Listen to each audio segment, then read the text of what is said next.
let's begin the final Q&A round with number 15. Number 15, please join us here, Jasper, Ellie, Lisa, and Jasper. But first, let's fix the microphone. Express your gratitude first for your family, friends, the rest of your supporters if you have. Jasper, take it away. First of all po is nagpapasalamat po ako sa pamilya ko at mga kaibigan ko po na lagi po nakasuporta sa mga ganitong klaseng sinasalihan ko po. Congratulations, palakpakan po natin, Jasper. Jasper, this is the final round. This is your last shot to impress our selection committee. By the way, do we have time limit for the Q&A? Time limit?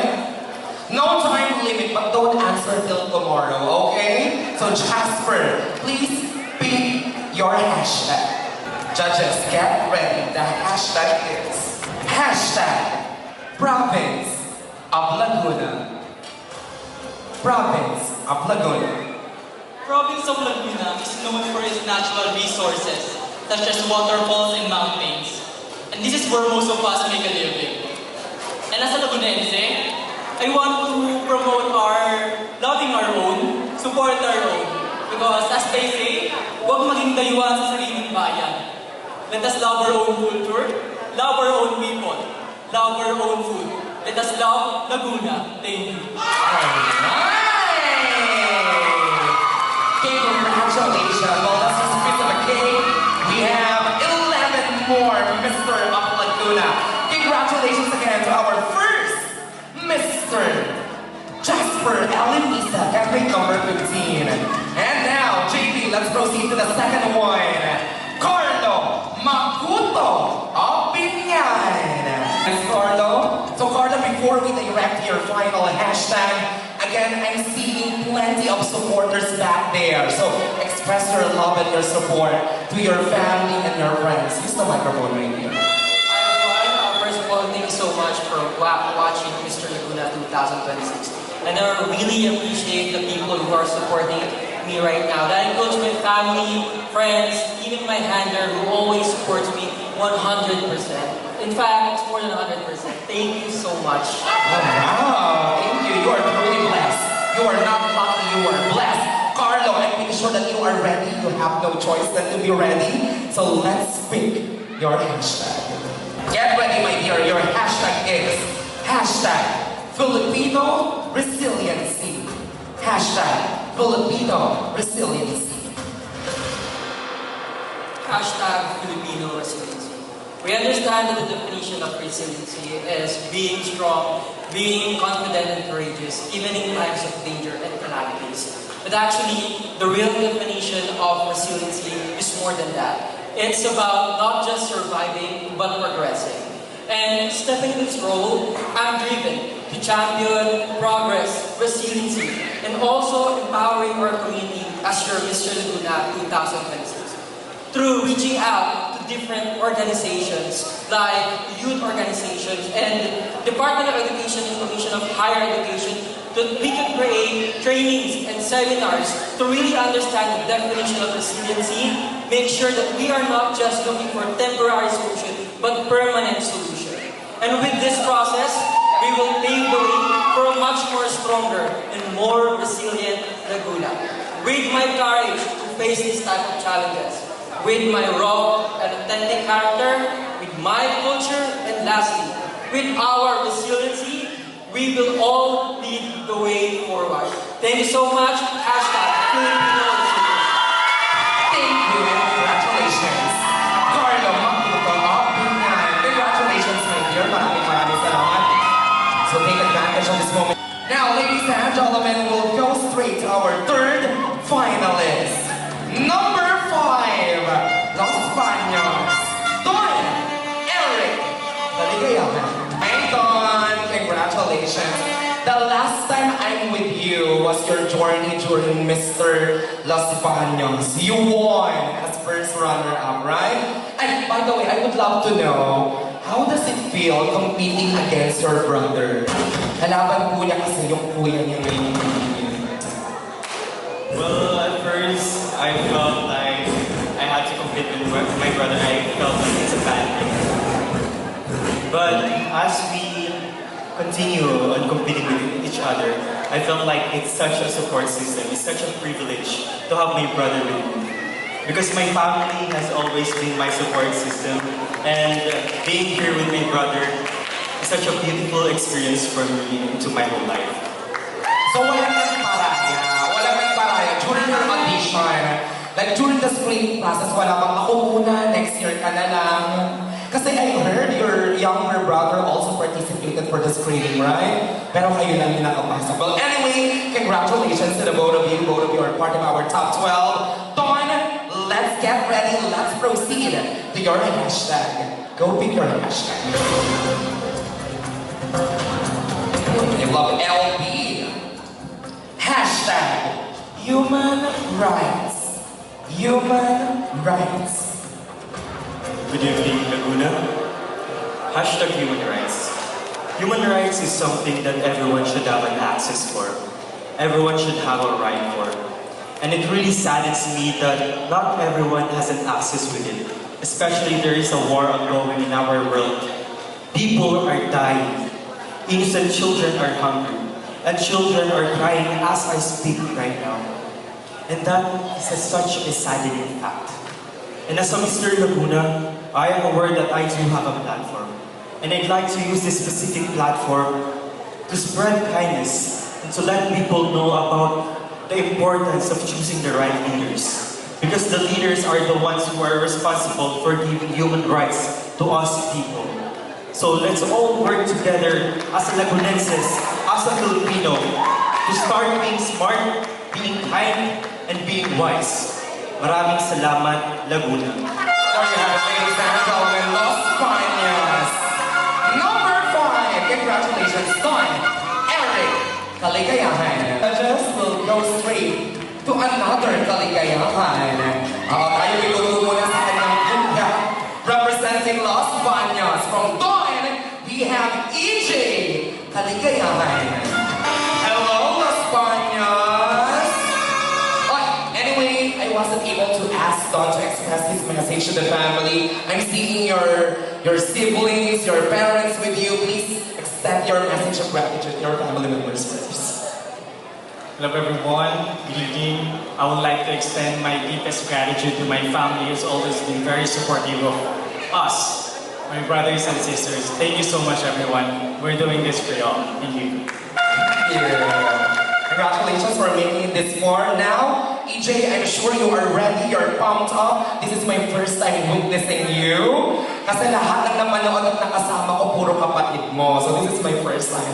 EJ, please pick your hashtag. And your hashtag is hashtag stop the war. Stop the war. Take it away. Good evening Laguna, good evening judges. Hashtag stop the war. War brings nothing but suffering.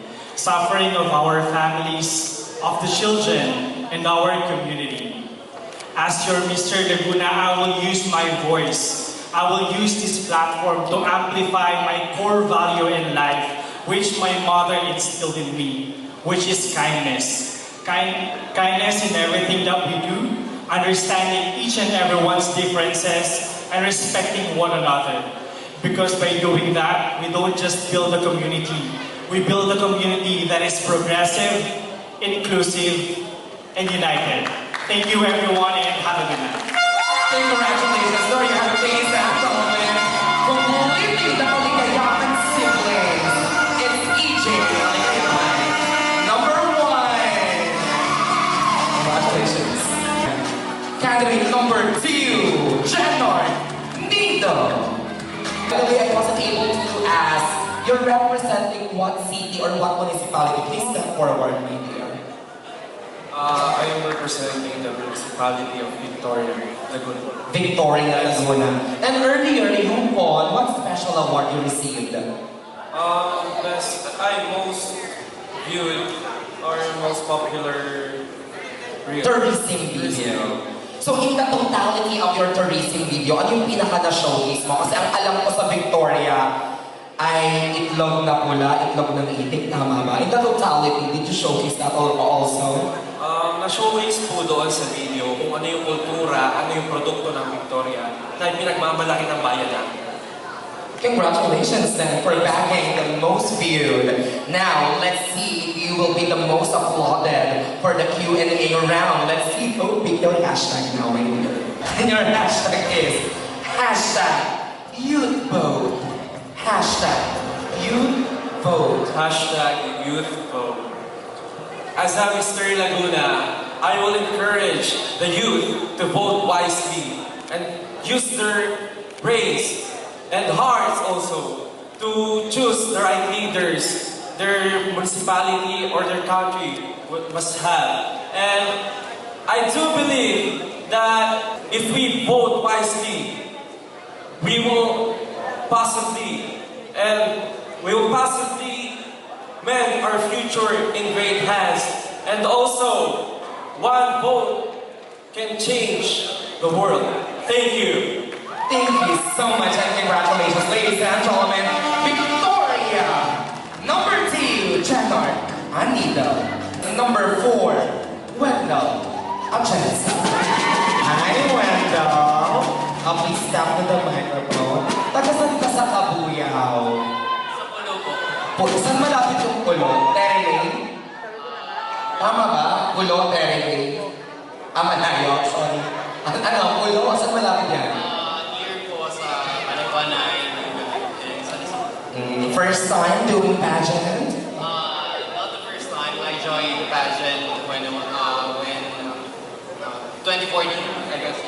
2014. No, 2024. 2024, so last 2 years ago. So my dear, get ready. You have no choice. This is the last category, so go. Pick your hashtag now. It's hashtag unity in diversity. Unity in diversity. Unity in diversity for me, it means finding strength in differences of our people. For me, as Mr. Laguna, I stand finding respect and building harmonious relationship with others, and I know that our Laguna can be united and embody the diversity, and it can be our greatest power. Thank you. Thank you so much and congratulations, Kabuyaw City, Wendell Achensa. Number 12, Thread, William Lawrence. And you are representing Victoria. Okay, congratulations, my dear. We have 2 Victoria already now. It's your turn. Go pick your hashtag. Your hashtag is hashtag character over crown. Hashtag character over crown. Hashtag character over crown. All Mr. Laguna candidates here are aiming for the crown. But I am here also to gain friendship, knowledge, and learnings that I will use in leading Laguna. And being part of this competition is have a really big impact for me, because as a new in pageantry, I will use this opportunity to build my character that I will use in leading Laguna. Thank you. Congratulations and thank you so much, Red William Lawrence. To San Pablo City, number 9, Andre Polisto. Please step to the microphone, my dear. Now, Andre, the highest crown at stake. I would love to know. Ito ano to ha? Fearless question lamang. We have 5 crowns at stake. Hindi pa ito yung Q&A mo ha? Yung question mo. Dun sa 5 crowns, ano yung pinaka-inaay mo? Mr. Grand? Para po sa akin yung pinaka-main title ko. Mr. Grand, why? Para po sa akin, pagsali ko po dito sa competition ay pagbigay ng best ko and abutin yung pinakamataas na kakalan. If you're going to dream, why not dream big, right? Andre, get ready, go big. Your hashtag. And your hashtag, Andre, is hashtag honor and purpose. Take it away. Magandang gabi po. Hashtag honor and purpose. Para po sa akin, ito ay isang pamumuhay na may dangal at malawak na layunin. Dahil ang tunay na karangalan ay hindi nakikita sa pagkakaroon ng korona o titulo, kundi ito ay ang pagkakaroon ng prinsipyo, integridad at pagkakaisa. At ang malinaw na layunin ay maging malinaw na layunin ay maging isang modelo at inspirasyon sa ating kapwa na makapagbigay ng inspirasyon ng walang kahit anong limitasyon. At naniniwala ako na ang pagiging tunay na Mr. Laguna ay hindi lamang nakikita sa panlabas na itsura, kundi ito ay nakikita sa matatag na prinsipyo, malawak na pag-unawa at katatagan sa gitna ng hamon ng buhay. Ang mga salita ko ay refleksyon ng aking puso at pagkatao. At sa huli, palagi po natin pakatatandaan na tayong lahat ay iisa sa paglikha ng isang buhay. Isang buhay na puno ng pag-asa, pagkakaisa, at pagtutulungan. Magandang gabi po. There you have it, ladies and gentlemen, Andre Polisto, San Pablo. Congratulations, my dear. To the next candidate, number 14, Lorenzo Ador. Next one is Lorenzo Ador. Lorenzo, you are representing what city or municipality? Santa Rosa. The Lion City of Rizal. Ito medyo matindi ang pressure pag Santa Rosa kasi Santa Rosa City kept on producing such high caliber candidates. So I hope that we're ready. Pressure? But it's part of the game. So now, my dear, please go pick your hashtag. Your hashtag is hashtag sustainable tourism. Sustainable tourism. Hashtag sustainable tourism. Sustainable tourism is not just about showcasing the beauty of our province, but also protecting it. By that, we can share that our beauty to all people is truly an history of our nation. At sa lahat ng mga tao nandito, patuloy nating pangalagaan ang ating kalikasan dahil ito ang salamin ng ating pinaghirapan. At yun lamang po, maraming salamat. Thank you so much and congratulations, Santa Rosa City, Lorenzo Ador. Number 16, Dave Corrales. Hold on, Dave. You are representing what city? City of Binyan. So tataas lang tayo. From Santa Rosa, we'll proceed to Binyan. Congratulations. Best of luck, my dear. Go pick your hashtag. Hashtag True Gentleman. True Gentleman. Isang mabagpalang gabi po sa ating lahat. Ang tunay na kalalakihan, hindi lang sa pampisikal. Dahil para sa akin, ang tunay na kalalakihan ay kaya niyang mamuna at himukin ang mga kapwa niya kalalakihan at kabataan na sila ay makilahok, makiisa sa mga anumang uri ng programa na nilalatag sa kanilang mga paaralan, sa kanilang mga nasakupan, na sa dulo sila ay mayroong mga bagong matutunan at maging pigtigo at pakipakinabang. Dahil ako, bilang isang kalalakihan, taglay ko ang tapang determinasyon upang maging tanglaw sa dilim, maging inspirasyon sa kalamihan at alam ng pag-asa para sa bayan. Kailangan po, maraming salamat. Ladies and gentlemen, representing Binyan, Dave Corrales, Jerwin Abelino, Kapuya. Jerwin, let's proceed now to your hashtag. I'm sure you're ready. Go with your hashtag. And our hashtag is hashtag rooted in culture. Rooted in culture. Good evening. Culture is one important in our community because it has a lot of stories that we can have. Because I believe the story is so important because we can gain knowledge, lessons that we can use in our life right now in this modern generation. So tonight, I would like to take this opportunity as part of Mr. Laguna to send a message to everyone, most especially to the people of our province.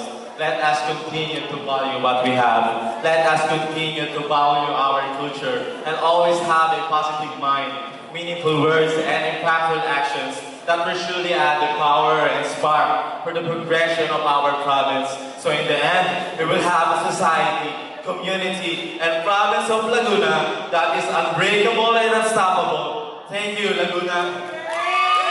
Thank you and congratulations, ladies and gentlemen. Kapuya with City Laguna, Jerwin Avelino. With our last and final delegate, number 3, Paolo Panganiban. Congratulations, Paolo. Happy ka ba? Naging part ka ng top 15 o medyo nawala na yung pag-asa because this is the last spot or the last one to be called? Medyo nawala po yung pagkasunod since ako po yung pinangalas na tawag. Yet after calling my number, I feel relieved po. Relieve. And again, I wish to remind you, this is your last opportunity to impress our judges. So don't waste this chance. Pick your hashtag. Hashtag courage to lead. Courage to lead. I believe that a strong characteristic of a good leader is being courageous. Why? Because being courageous is being confident. Confident enough to carry a specific community or a group to success.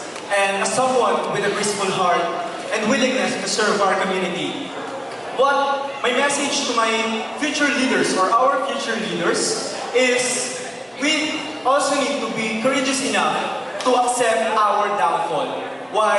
Because in every journey, there is a setback. And we should use it as a strength rather than a weakness. And through this opportunity, I hope to rise the expectation of our community by uplifting and truly leveling up Laguna with the grace in my heart, courage in my spirit, and my unstoppable effort in my service for all of us. Thank you so much. And that